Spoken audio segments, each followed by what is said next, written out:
Did you mention Brett Cooper leaving the Daily Wire? I covered it yesterday, and I will talk about it a little bit more today as well. She is leaving the Daily Wire.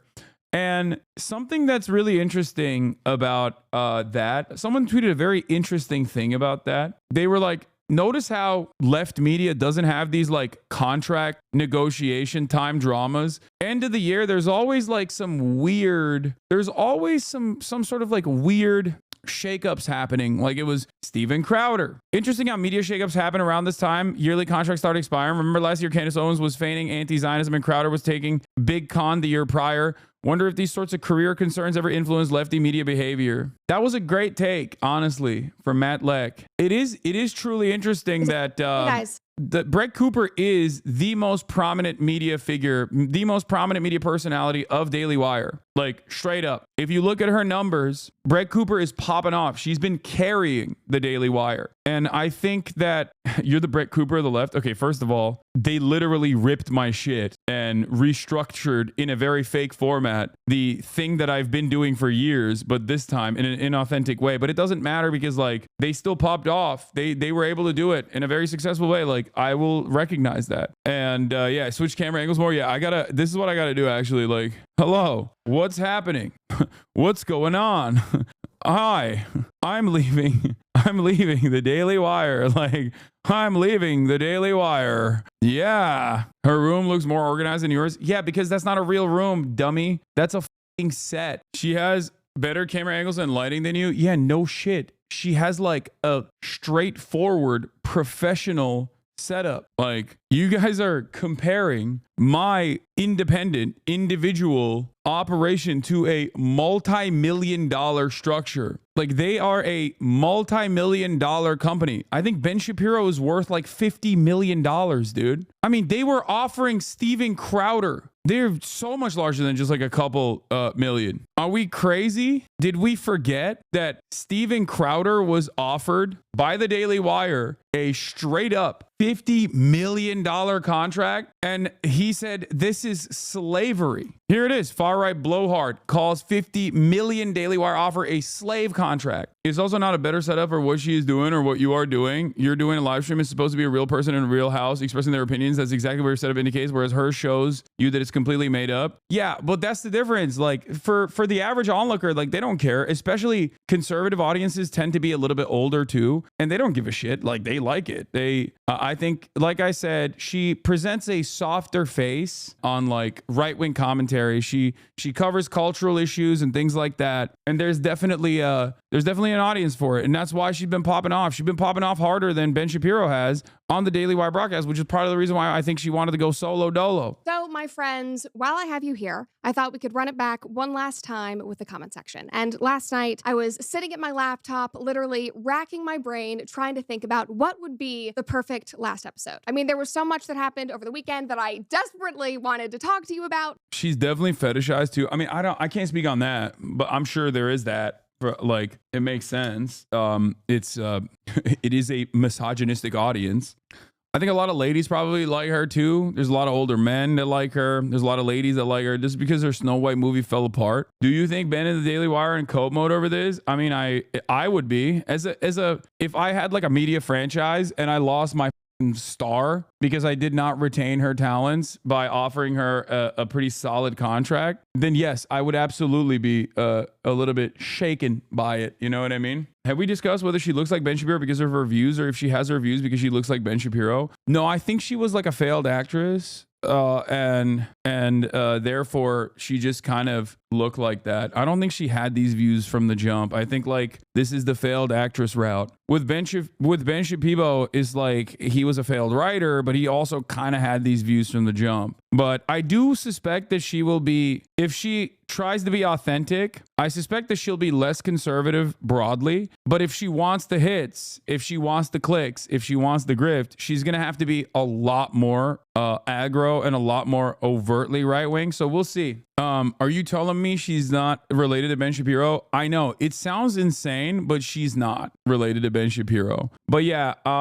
for the record, like with all the cutesy nonsense. Like she's still over here talking about like how Jordan Neely deserved to be executed for being a scary nuisance. Okay, just so you understand, it's not like it's not like she's a nice person. She just has the aesthetics. She presents the aesthetics of like a softer, gentler approach. She's a Ben Shapiro with a filter. Nice of you to support independent media. Wait, what? I don't follow her on Instagram, but I did follow her on Twitter. I don't know why you had to fake this. I did recently follow her on Twitter because I wanted to see what was going on with this. I wanted to see where she'd be going next. I don't think she made inroads with a younger audience necessarily, but she did definitely have get a lot of play. She was kind of carrying the franchise a little bit. Like she was the Daily Wire's most successful entity. Okay, why didn't she stream? Seems like they tried to emulate streaming, but it was all scripted. Yeah, I think it's really interesting that like what I've been doing, and this isn't like me gassing myself up. Like we saw this with Turning Point USA and other right-wing groups when they had like their documents leaked. They openly were talking about having like emulating what I do, and notice how little views they got, except for I guess live from Buckingham Palace. We're actually here. I think they thought we were faking when we said that we were going to be at, look behind us, Buckingham Palace. We are here. The day of the coronation. How exciting. Wow, both of the girlies that are no longer with the Daily Wire. Look at that. Probably the king. Probably. They're British, but I think it's very cool to see how different countries come together. Fashion faux pas. She wore this. They did a 10-minute live stream. That's crazy. And then also on top of that, like rating the memes with the original meme lord. I haven't really ridden recently, but we do need to do a horse girl video at some point. Okay, moving on. Okay, that's good. That looks like every person that I react to in a TikTok. This is basically every person. This is so shit, dude. I don't really care if you guys see my screen. I don't have anything incriminating on this. What is that? You guys don't remember this? I don't remember this. No. Am I supposed to know? It's a good reaction meme, though. Yeah. They were at, I think it was the Golden Globes, and someone on. This shit is ass. No wonder they have. No wonder the. Welcome back to the comment section. This is no wonder this is like obviously a very clearly streamlined process that they made. Twitch experience, but for boomers, yeah. I can radicalize Candace. I'll fix her. She just needs to give me a chance. Okay, stop. Candace Owens is, Candace Owens is radicalized all on her own. Trust. Okay, she's radicalized in a different direction, and not in a direction where you can do anything with that. Making an important announcement today on the show. I've been joined by most special guests to discuss that announcement. This will be the most important piece of content I've ever shared. It premieres in 38 minutes. You think she's gonna link up with Brett Cooper? I doubt it. Cause the way I see it is like Candace is I mean, she's too toxic. You know what I mean? She's like entirely too toxic. She pops off. Like she also does really well. Okay. She does really well. Make no mistake. Unless they are ideologically committed to presenting themselves or collaborating and aligning with like someone who is an overt anti-Semite, I doubt that she will do that. I have noticed that like there is definitely a lot of motion on right-wing commentary, but like not in the original, not in the OG right-wing commentator sphere. There's a lot of motion outside of that. If I were to put this on a spectrum of right-wing sentiment to get back to the Brett Cooper situation, you have the Daily Wires that are on a downtrend. You have the Steven Crowders that are dying, right? Like they're done, they're cooked. But then there's a crop of like much edgier, much more insane right-wing content creators out there, like the Candace Owenses of the world and the Tyler Hitler Veras of the world, and even someone who like Asmongold, who have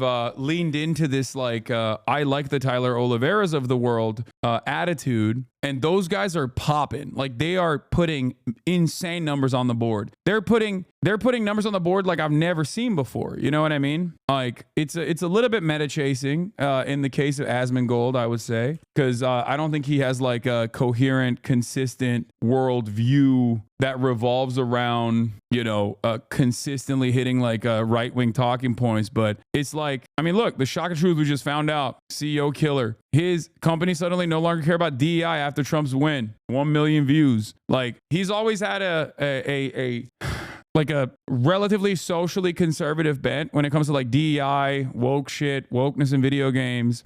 And he has found a comfortable space in talking about right-wing politics in general. His views is pixelated titties are good and woke is bad. But yeah, it's you know, this stuff is banging outside of that space. Like the Candace Owenses of the world are popping off as well. A lot of people also in the podcast sphere, they're getting tremendous play. All the top podcasts are incredibly right-wing. You got Candace Owens, Tucker Carlson. Like, I'm not even talking like regular old Republican right-wing. I'm talking like Christian nationalists, openly saying like insane hysterical shit about Christianity, leaning into overt anti-Semitic sentiments. So it's bad. It's not good, folks. It's bad.